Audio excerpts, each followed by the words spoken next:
सो hi guys, आज समझते हैं पॉलीमॉर्फिज्म क्या होता है। ठीक है ना। पॉलीमॉर्फिज्म ऑब्जेक्ट ओरिएंटेड प्रोग्रामिंग बहुत इंपॉर्टेंट कॉन्सेप्ट है। हर एक इंटरव्यू में बहुत इंटरव्यू में पूछा जाता है। पॉलीमॉर्फिज्म का मतलब होता है मेनी फॉर्म्स। सबसे पहले समझिए पॉलीमॉर्फिज्म वर्ड का मतलब क्या होता है। उसका मतलब होता है many forms. Okay, many forms मतलब कि एक बंदा है वो 10 काम कर सकता है। समझ रहे। तो उसी तरह ऑब्जेक्ट ओरिएंटेड प्रोग्रामिंग के अंदर कि हम एक क्लास डिफाइन कर दिए, फॉर एग्जांपल एडिशन का डिफाइन कर दिए, उसको हम एक्सटेंड करते जा रहे हैं। पहला जो क्लास बना उसमें हम 2 पैरामीटर पास किए, सेम क्लास को हम बाद में ओवरराइड करके 3 क्लास 4 पैरामीटर्स बढ़ाते जा रहे हैं। समझ रहे। तो ये चीजें कौन करता है? पॉलीमॉर्फिज्म करता है। मतलब एक क्लास है उसका मेनी फॉर्म्स बना दिए मल्टीपल पैरामीटर्स पास करके। ये होता है ओवरलोडिंग। एक होता है, दो तरह की चीजें होती है पॉलीमॉर्फिज्म, ओवरराइडिंग, ओवरलोडिंग। ठीक है ना। सबसे पहले ये पढ़ते हैं इसमें। Polymorphism means many forms in OOPs. It refers to the ability of a object different classes to respond to the same method call in the own way। इसका मतलब समझे कि एक पहले से क्लास बना हुआ एडिशन का, अब किसी को उसमें बाय डिफॉल्ट 2 पैरामीटर पास हुए। ठीक है ना।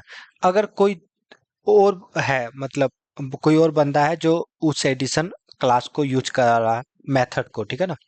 वहां पे वो अपना 3 पैरामीटर पास कर सकता है। मेथड तो वही है, अब 3 पैरामीटर पास करे, 4 पैरामीटर। तो यही मतलब है कि वो respond to the same method calling to their own वे।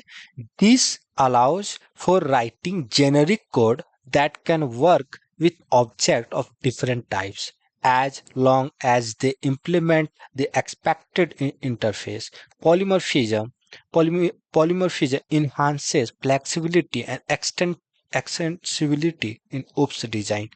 समझ रहे कि आप एक एडिशन का डिफाइन कर दिए और बहुत यूज कर रहे हैं उसको, मतलब पैरामीटर पास करके। इसमें देख लेते हैं एक एग्जांपल।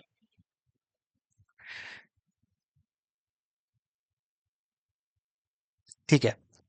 आप इसमें देखिएगा एक एनिमल, हमको लगता है ये एग्जांपल सही नहीं है। ठीक है ना। मैं आपको एग्जांपल ये सर्च करके यहाँ पे दिखा देता हूँ। पॉलीमॉर्फिज्म का मिल जाएगा एग्जांपल। ठीक है ना। पॉलीमॉर्फिज्म यहाँ पे देख लेते हैं एग्जाम्पल।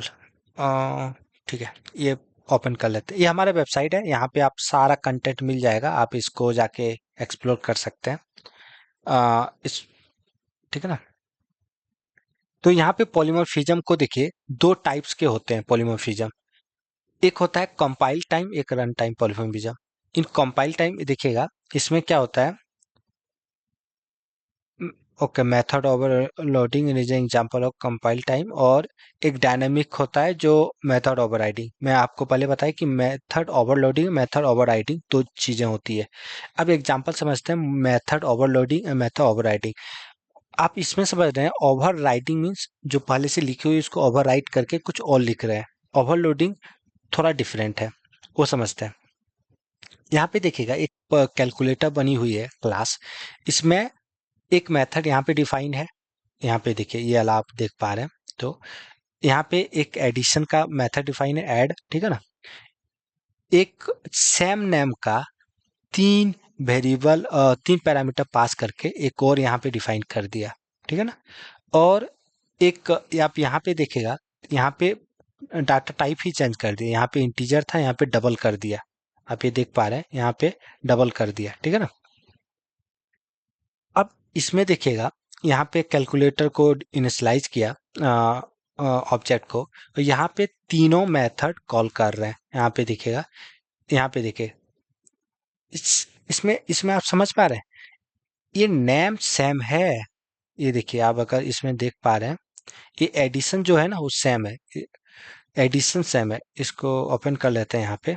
ये देखिए, ये जो एडिशन है ना, ऐड ऐड जो नेम है वो सेम है हर जगह। एक सेकेंड, ये अगर कट जा रहा तो मैं इधर इसको ले आता हूँ। यहाँ पे देखिएगा जो एड नाम का जो मेथड है वो सेम है तीनों में, बट उसमें अलग अलग पैरामीटर, इसमें 2 है, इसमें 3 है, इसमें डाटा टाइप चेंज कर दिए, तो ये मेथड ओवरलोडिंग का काम करता है। ठीक है ना, कि सेम नेम है बट डिफरेंट डिफरेंट काम है उसका। पैरा समझ गए? तो ये आपका ओवरलोडिंग हो गया, means same name with different different work और डाटा टाइप्स और पैरामीटर्स। आप देखिएगा डिफरेंट नंबर्स, टाइप्स और ऑर्डर ऑफ पैरामीटर्स, ये हो जाता आपका method overloading. Same name different arguments. Okay, अब चलते हैं इसमें। अब इसको मैं इधर ले आता हूँ थोड़ा। अब मेथड ओवरराइडिंग के अंदर चलते हैं। यहाँ पे आप देखिएगा मेथड ओवरराइडिंग के अंदर यहाँ पे एक क्लास लिखी हुई है, एनिमल नाम, एक क्लास बनी हुई है मेक साउंड। ठीक है, पहले से डिफाइंड है। अब हमको वापस से नया मेथड नहीं बनाना है, तो हम क्या करेंगे, हम सेम मेथड को यूज कर लेंगे। देखिए यहाँ पे तो बहुत चीजें डिफाइन नहीं है, जैसे कि क्या होता है ना कि एक अगर पहले से कोई पेरेंट मेथड डिफाइन है ना, उसके काफ़ी फंक्शनलिटीज होती है जो डिफाइन यूज होती है। तो हमें सेम फंक्शनलिटी चाहिए अपने डॉग चाइल्ड के अंदर, बट कुछ एक्स्ट्रा चाहिए या कुछ चेंजेस करना है, तो वो हम ओवरराइड करके कर सकते हैं। ये एनिमल जो है यहाँ पे डिफाइंड है, हम इसको पेरेंट और यहाँ पे जो उसका चाइल्ड है एक्सटेंड कर लिए एनिमल को ओवर, और यहाँ पे हम लोग ओवरराइड कर रहे हैं। ओवरराइड करके पब्लिक यहाँ पे देखिएगा मेक साउंड, हम सेम चीजें मेथड यूज कर ली यहाँ पे सिस्टम डॉट आउट। और इसमें कुछ अलग चीजें भी कर सकते हैं, मतलब हमको कुछ एडिशन करना है, अलग अलग चीजें लिखना है। ठीक है ना, जैसे एग्जांपल आपको बताते हैं हम।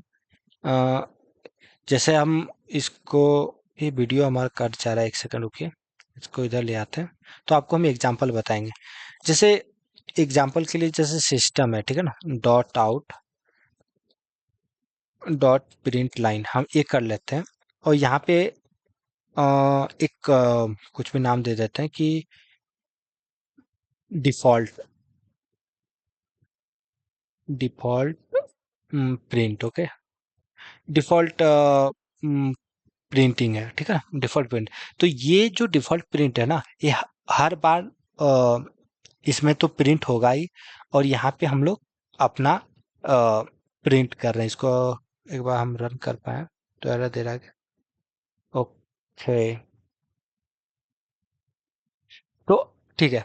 तो हम, मेरा कहने का मतलब ये है कि ये हमारा पहले से बना हुआ है। अब हम इसको ओवरराइड करके सेम मेथड को यूज कर रहे हैं यहाँ पे। ठीक है ना, अब कैट के अंदर सेम चीजें यूज कर लिए। अब हम यहाँ पे आप ये समझ रहे हैं कि ये हम ऑब्जेक्ट को इनिशियलाइज कर दिए और यहाँ पे तीनों मेथड को कॉल किए। तो ये हमारा हो गया कि हम सेम मेथड को ओवरराइड कर करके कुछ अपना भी बना रहे हैं। ये रियल यूज केस होता है। आप जब बड़ी सॉफ्टवेयर बनाइएगा तो क्या होता है कि उसमें बहुत चीजें पहले डिफाइन होती है, अब हमको कुछ एक्स्ट्रा ऐड करना है, तो हम सेम मेथड को कॉल कर लिए, ओवरराइड कर लिए, क्योंकि पेरेंट्स के अंदर लिखा हुआ है वो मेथड। और ये समझ रहे हैं? तो ये हो गया आपका मेथड ओवरलोडिंग और ओवरराइडिंग। ये दो तरह की चीजें होती है जो यूज होती है। पॉलीमॉर्फिज्म यही होता है, मेनी फॉर्म्स, और दो तरीके के होते हैं, मेथड ओवरलोडिंग और मेथड ओवरराइटिंग। ठीक है ना, आप ये समझ गए? ठीक है गाइज, तो ये हमारा वेबसाइट है, मैं लिंक दे दूंगा, आप इसमें जाके एक्सप्लोर कीजिए, में बहुत चीजें मिल जाएगा आपको पढ़ने के लिए, सब चीजें मौजूद है इसके अंदर। ठीक है ना, so thank you guys, bye.